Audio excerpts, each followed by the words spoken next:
رمضان المعظم کی فضیلت اور 15ویں شب کے حوالے سے بات ہو رہی تھی. مفتی ارشاد حسین سعیدی صاحب قبلہ، ایک بات ہو رہی تھی نا، آپ فرما رہے تھے رجب، شعبان، رمضان، تو گویا شعبان پیش خیمہ ہے رمضان کا. جی اس حوالے سے کچھ ارشاد کریں.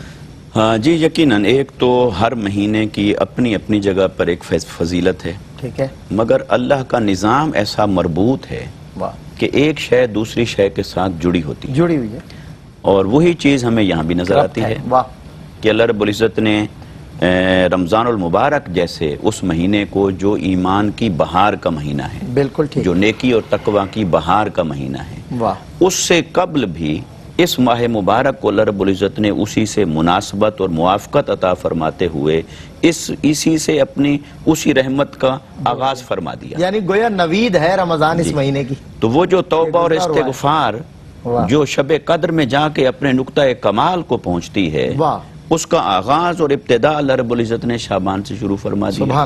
اور جیسا میں نے عرض کیا کہ آقا علیہ السلام کا اپنا معمول مبارک کہ اس مہینہ میں شعبان میں آپ کثرت سے روزے رکھتے تاکہ وہ اہتمام رمضان ہو جائے.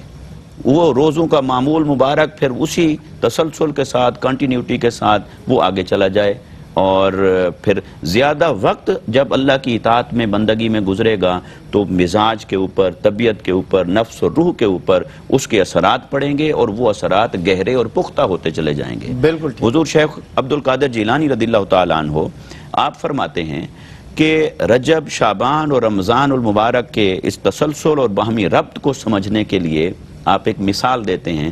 فرمایا ایسے سمجھ لو کہ رجب شریف وہ بیج بونے کا مہینہ ہے، ٹھیک ہے، اور شعبان المعظم یہ اس بیج کو پھر پانی دینا، اسے پروان چڑھانا، اس کی آبیاری کرنا، اس کی پرورش کرنا، یہ اس کا مہینہ ہے. اور جو رمضان المبارک ہے اس میں فصل پک کر تیار ہو جاتی ہے، وہ فصل کاٹنے کا مہینہ ہے، وہ ثمرات سے اپنی جھولیاں بھرنے کا مہینہ ہے. لہٰذا بندے کو یوں تو ایک بزرگ سے کسی نے جا کر سوال پوچھا کہ لیلۃ القدر کون سی رات ہے، بڑی رات کون سی رات ہے؟ آپ نے فرمایا وہ جس میں تیرا رب تجھ سے راضی ہو جائے.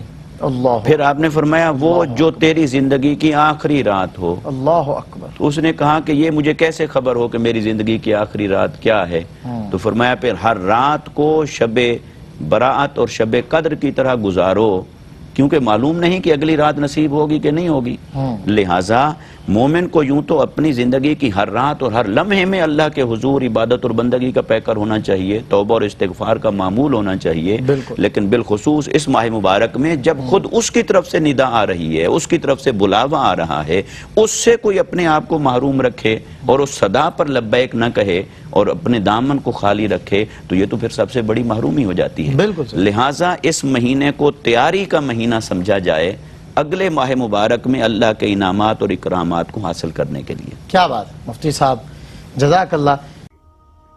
ناظرین، اگر آپ ایسی ہی مزید ویڈیوز دیکھنا چاہتے ہیں تو ہمارا ARYQTV کا چینل سبسکرائب کیجئے اور بیل آئیکن کا بٹن دبانا نہ بھولیے تاکہ آپ سے کوئی پسندیدہ پروگرام مس نہ ہو جائے.